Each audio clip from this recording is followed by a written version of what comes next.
দেশ থেকে বিদেশ, খেলা থেকে বিনোদন, সব ধরনের খবর নিয়ে আমি মিঠু শুরু করছি নজরের দুনিয়া।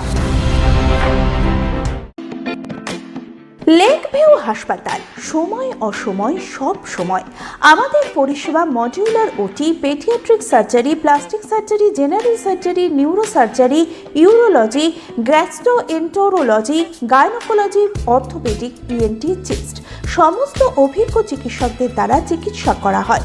সর্বোন্নত আইসিইউ, এইচডিইউ, প্যাথোলজি, সমস্ত রকমের USG, CT scan, X-ray, FNAC, biopsy, tapping. শুধুমাত্র আমরাই পারি স্বল্প মূল্যে অত্যাধুনিক প্রযুক্তির চিকিৎসা।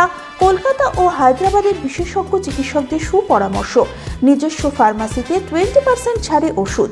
প্রতি রবিবার প্রসূতি মায়েদের বিনামূল্যে ইউএসজি পরিষেবা। ঠিকানা লেক ভিউ হাসপাতাল, লালদিঘি মোহনা বাসস্ট্যান্ডের পিছনে, বহরমপুর, মুর্শিদাবাদ। খারিজ একাধিক দেশের শান্তি প্রস্তাব, ইরানকে ধ্বংস না করে ছাড়বেন না ট্রাম্প, সংকট বাড়বে বিশ্বজুড়ে। ইরানের সঙ্গে আমেরিকা ও ইসরায়েলের যুদ্ধের জেরে কেবল প্রায় 1003 মানুষের মৃত্যুই হয়নি, পাশাপাশি হরমুজ প্রণালী অবরুদ্ধ হওয়ায় জ্বালানি সংকটে গোটা বিশ্ব। প্রভাব পড়ছে বিশ্বের অর্থনীতিতে। এরপরেও যুদ্ধ থামাতে রাজি নন মার্কিন প্রেসিডেন্ট ডোনাল্ড ট্রাম্প। সূত্রের খবর, যুদ্ধ থামাতে ট্রাম্পের কাছে দরবার করেছে পশ্চিম এশিয়ার একাধিক দেশ, কিন্তু কোনো আলোচনাতেই আগ্রহী নন তিনি।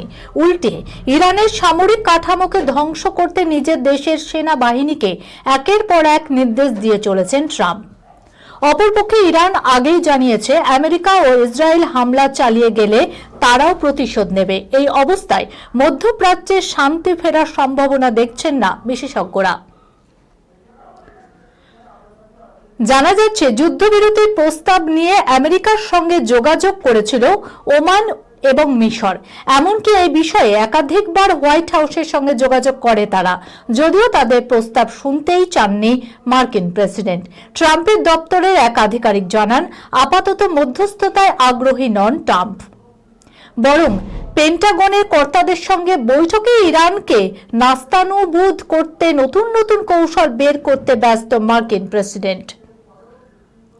উল্লেখ্য, গত 28 ফেব্রুয়ারি ইরানের মাটিতে যৌথ হামলা চালায় আমেরিকা ও ইসরায়েল। কার্যত তছনছ হয়ে গিয়েছে তেহরান সহ ইরানের একাধিক অঞ্চল। হামলায় মৃত্যু হয়েছে আয়াতোল্লাহ আলী খামেনেইর। জবাবে মধ্যপ্রাচ্য জুড়ে ছড়িয়ে থাকা আমেরিকার একাধিক সেনাঘাঁটি ও ইসরায়েলে হামলা চালাচ্ছে Iran. Kuwait, Bahrain, Oman, Jordan, Iraq, সংযুক্ত আরব আমিরশাহী, সৌদি আরব, সিরিয়া, তুরস্কের ওপর ব্যাপক ক্ষেপণাস্ত্র এবং ড্রোন হামলা চালানো হয়েছে। যুদ্ধে ইরানে মৃত্যুর সংখ্যা 3000 ছাড়িয়েছে। মিশর ও ওমানের মতো সরাসরি না হলেও এর আগে পরোক্ষ শান্তি প্রস্তাব দিয়েছে রাশিয়া, চীন, স্পেন, ভারত সহ একাধিক দেশও, যদিও কোনো পক্ষেই যুদ্ধ থেকে সরতে রাজি নয়। হরমুজের পরে বন্ধ হবে আরও এক প্রণালী। জ্বালানি সংকটের মধ্যেই ভয় ধরানো হুঁশিয়ারি হাউথির। মধ্যপ্রাচ্যে যুদ্ধের মেঘের ঘন ঘটা। এই পরিস্থিতিতে তৈল ধমনী হরমুজে মিসাইল তাক করে রেখেছে ইরান, যার জেরে বিশ্বজুড়ে ধাক্কা খাচ্ছে জ্বালানি সরবরাহ। এবার মধ্যপ্রাচ্যের সংঘাতে হাজিরা। তারা জানিয়ে দিয়েছে ট্রিগারে আঙুল রয়েছে, যে কোনো সময় তারা যুদ্ধে অবতীর্ণ হলে সবার আগে বন্ধ হতে পারে আরেক প্রণালী, যার নাম বাব এল মান্ডেব। আর সত্যি সেটা বন্ধ হলে জ্বালানি সংকট আরো বহুমাত্রায় তীব্র হয়ে উঠবে বলে আশঙ্কা। হরমুজ প্রণালীর মতোই বাব এল মান্ডেবও অসীম গুরুত্বপূর্ণ একটা সমুদ্রপথ। লোহিত সাগর, ভারত মহাসাগর, ভূমধ্য সাগর, আটলান্টিক মহাসাগরকে যুক্ত করা এই প্রণালী এশিয়া ইউরোপের মধ্যে বাণিজ্যের এক গুরুত্বপূর্ণ সংযোগ পথ। বাব এল মান্ডেব যদি বন্ধ হয়ে যায়, নিশ্চিতভাবেই বিশ্ব বাণিজ্য মুখ থুবড়ে পড়বে। লোহিত সাগরের প্রবেশ মুখে অবস্থিত এই প্রণালীটির মধ্য দিয়েই তেল সরবরাহের একটি বিকল্প পথ চালু করেছিল সৌদি আরব। বিশ্বের সমুদ্রপথে পরিবাহিত তেলের প্রায় 30% এখান দিয়েই যায়।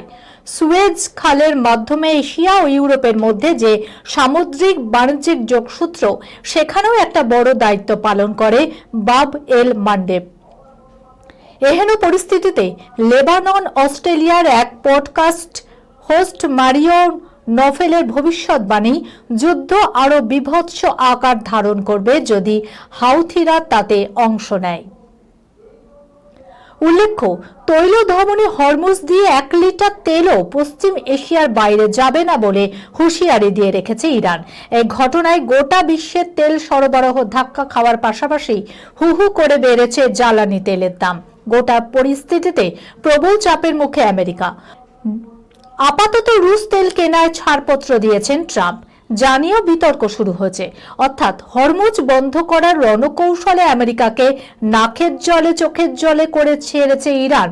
কঠিন এই পরিস্থিতিতে এবার হাউথিদের প্রবেশ ঘটলে কি হবে তা সত্যি ভাবনার বিষয়। ভারতের 40 লক্ষের বেশি মানুষ এক্সট্রা ম্যারিটাল ডেটিং অ্যাপে কোন শহর শীর্ষে জানেন কি? দেখুন, যে দেশে বিয়েকে দীর্ঘদিন ধরে পবিত্র ও আজীবনের বন্ধন হিসাবেই দেখা হয়েছে, সেখানে সম্পর্কের ধরনে নীরব এক ডিজিটাল পরিবর্তন দেখা যাচ্ছে। বিশ্বের প্রথম এক্সট্রা ম্যারিটাল ডেটিং প্ল্যাটফর্ম গ্লিডেনের ইতিমধ্যেই 40 লক্ষেরও বেশি ভারতীয় যুক্ত হয়েছেন।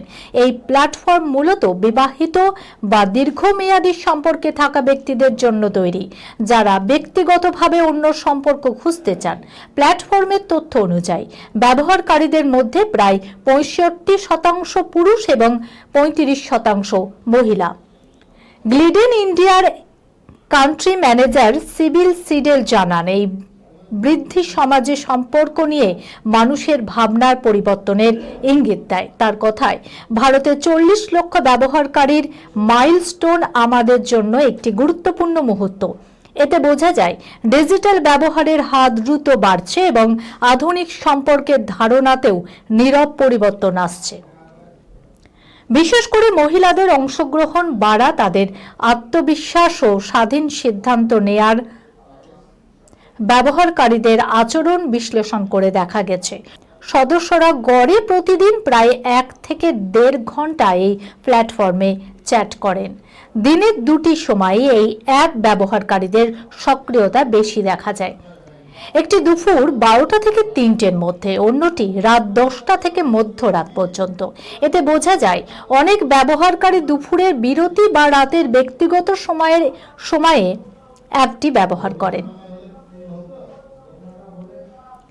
প্ল্যাটফর্মের তথ্য অনুযায়ী বেশিরভাগ পুরুষ 25 থেকে 30 বছর বয়সী মহিলাদের খোঁজ করেন। অন্যদিকে মহিলারা সাধারণত 30 থেকে 40 বছর বয়সী পুরুষদের পছন্দ করে। অনেক মহিলাই আর্থিকভাবে স্থিতিশীল পেশাজীবী, যেমন চিকিৎসক, উচ্চপদস্থ কর্পোরেট কর্মী বা প্রতি বেশি আগ্রহ দেখান। এতে বোঝা যায় ডিজিটাল সম্পর্কের ক্ষেত্রে পেশাগত স্থিতিশীলতা একটি গুরুত্বপূর্ণ বিষয়। বিশেষজ্ঞদের মতে, গ্লিডেনের মতো প্ল্যাটফর্মের দ্রুত বৃদ্ধি ভারতের সম্পর্কের জগতে বড় পরিবর্তনের ইঙ্গিত দিচ্ছে। গত 1 দশকে ডেটিং অ্যাপ জনপ্রিয় হলেও গোপন সম্পর্কের জন্য তৈরি একটি আলাদা প্ল্যাটফর্মের উত্থান দেখাচ্ছে, যে আধুনিক সমাজের সম্পর্কের ধারণা আরো জটিল হয়ে উঠছে। বিয়ে এখনো সমাজে গুরুত্বপূর্ণ প্রতিষ্ঠান হলেও ডিজিটাল প্ল্যাটফর্ম প্রাপ্তবয়স্কদের জন্য নতুনভাবে সঙ্গ, আবেগের প্রকাশ এবং ব্যক্তিগত সিদ্ধান্তের সুযোগ তৈরি করছে। ভারতের শহরগুলির মধ্যে এই প্ল্যাটফর্ম ব্যবহারের শীর্ষে রয়েছে বেঙ্গালুরু। মোট ব্যবহারকারী প্রায় 18% এই শহরে। তারপরেই রয়েছে হায়দ্রাবাদ, যেখানে প্রায় 70% ব্যবহারকারী রয়েছে। এরপরে রয়েছে দিল্লি, যেখানে প্রায় 11% ব্যবহারকারী। মুম্বাইয়ের অংশ প্রায় 9% এবং পুনে প্রায় 7%। তবে এই প্রবণতা এখন শুধু বড় মেট্রো শহরেই সীমাবদ্ধ নয়। লখনৌ, চণ্ডীগড়, সুরাত, কোয়েম্বাটুর, ভুবনেশ্বর, পাটনা, গুয়াহাটি, রায়পুরের মতো দ্বিতীয় সারির শহরগুলিতেও এই ধরনের প্ল্যাটফর্মের ব্যবহার দ্রুতই বাড়ছে। এই খবরের সঙ্গে শেষ করলাম আজকের নজরে দুনিয়া। আপনারা দেখছেন টিভি 24 বাংলা, সংবাদ বিনোদন সারাদিন সারাক্ষণ।